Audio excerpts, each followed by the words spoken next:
નમસ્કાર. આજે આપણે વાત કરીશું એક એવા દિગ્ગજની જેમના છેલ્લા શબ્દો પણ દુનિયાભરના રોકાણકારો માટે એક માર્ગદર્શિકા બની જાય છે. જી હા, આપણે વાત કરી રહ્યા છીએ વોરેન બફેટની.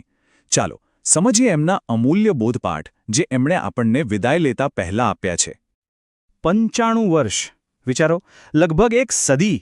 આટલી લાંબી સફર પછી વોરેન બફેટે બર્કશાયર હેથવેમાંથી નિવૃત્તિ લેવાની જાહેરાત કરી છે. અને સાચું કહું તો આ ખાલી એક સમાચાર નથી, આ તો એક યુગનો અંત છે. જરા વિચારો, આટલા વર્ષો સુધી સતત કામ કર્યા પછી એક લેજેન્ડ, એક દંતકથા હવે પાછળ હટી રહી છે. આપણે સૌ જાણીએ છીએ કે બફેટ એમના વાર્ષિક પત્રો માટે કેટલા પ્રખ્યાત હતા. એ ખાલી રિપોર્ટ નહોતા, એ તો જાણે જ્ઞાનનો ખજાનો હતા. એટલે જ એમનો આ નિર્ણય ખરેખર એક ઐતિહાસિક ક્ષણ છે. તો સવાલ એ છે કે આટલા અનુભવ પછી વિદાય લેતી વખતે એ આપણને શું શીખવી રહ્યા છે, કયો બોધ આપી રહ્યા છે?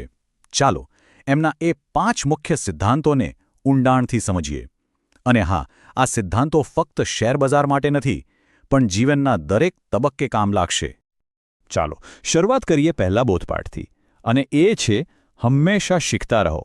બહુ જ સરળ પણ એટલું જ ગહન. બફેટનો ફંડા બહુ ક્લિયર છે. સફળતાનો પાયો એક જ છે: સતત શીખતા રહેવું. એમનું કહેવું છે, પહેલાં શીખવા પર ધ્યાન આપો, કમાણી તો એની પાછળ આવશે જ. અને વાત પણ સાચી છે નહીં? જે દિવસે કોઈને એવું લાગી ગયું કે બસ મને બધું જ આવડી ગયું, સમજી લો કે એ જ દિવસથી ગ્રોથ અટકી ગયો. ઓકે, તો હવે બીજો બોધપાઠ, અને આ ભૂલો વિશે છે. ભૂલો કરવી અને એમાંથી શીખવું. જો બફેટ માટે તો ભૂલો એટલે સફળતાની સીડી. એમનો મંત્ર બહુ જ સિમ્પલ છે. સૌથી પહેલાં હિંમત કરીને જાતે નિર્ણય લો. પછી એ વાત સ્વીકારી લો કે ભાઈ ભૂલો તો થવાની જ છે. ત્રીજું અને સૌથી અગત્યનું, એ ભૂલમાંથી શીખો કે શું ખોટું થયું, અને છેલ્લે બસ એ જ ભૂલ ફરીથી ના કરો. આટલું કરી લીધું એટલે સમજો કે સફળતાનો રસ્તો ખુલી ગયો. હવે આવે છે ત્રીજો બોધપાઠ. આ વાત છે પોતાની લિમિટ સમજવાની, ખાસ કરીને રોકાણ કરતી વખતે. આ એમનો ગોલ્ડન રૂલ છે એમ કહી શકાય. જે બિઝનેસની તમને સમજ નથી પડતી એમાં ક્યારેય પૈસા ન લગાવો. એમનું કહેવું એકદમ સાચું છે. જે વસ્તુ સમજાતી જ નથી એમાં પૈસા નાખવા એ રોકાણ નથી, એ તો જુગાર છે. કદાચ એકાદ વાર નસીબ ચાલી જાય પણ લાંબા ગાળે નુકસાન જ થાય. એટલે એ જ રમતમાં રમો જેના નિયમો આપણને બરાબર ખબર હોય. ચાલો હવે ચોથા બોધપાઠ પર આવીએ. આ થોડો પર્સનલ છે. આપણા હીરો, આપણા આદર્શો એ આપણને કેવી રીતે બનાવે છે એના વિશે. આપણે નાનપણથી સાંભળતા આવ્યા છીએ, જેવી સોબત તેવી અસર. બસ આ એ જ વાત છે.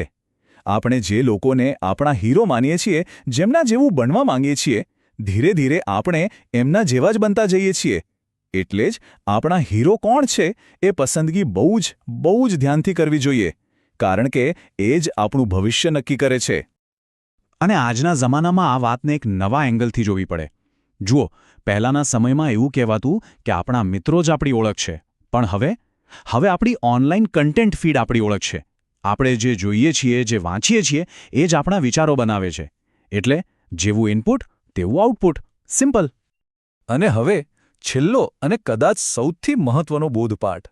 આ પૈસા કે રોકાણ વિશે નથી, આ તો જીવનના ફિલોસોફી વિશે છે. તો ખરેખર જીવનની અંતિમ સંપત્તિ શું છે? બફેટના મતે એ પૈસા નથી, નામ નથી, પાવર પણ નથી. એ છે દયા. સાચી સફળતા એમાં છે કે આપણે સમાજને શું પાછું આપ્યું, કેટલા લોકોના જીવનમાં કંઈક સારું પરિવર્તન લાવી શક્યા.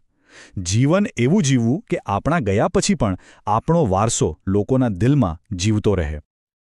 તો ચાલો આ 5 અમૂલ્ય વાતોને ફરી એકવાર યાદ કરી લઈએ. પહેલું, હંમેશા શીખતા રહો. બીજું, ભૂલોને શિક્ષક બનાવો.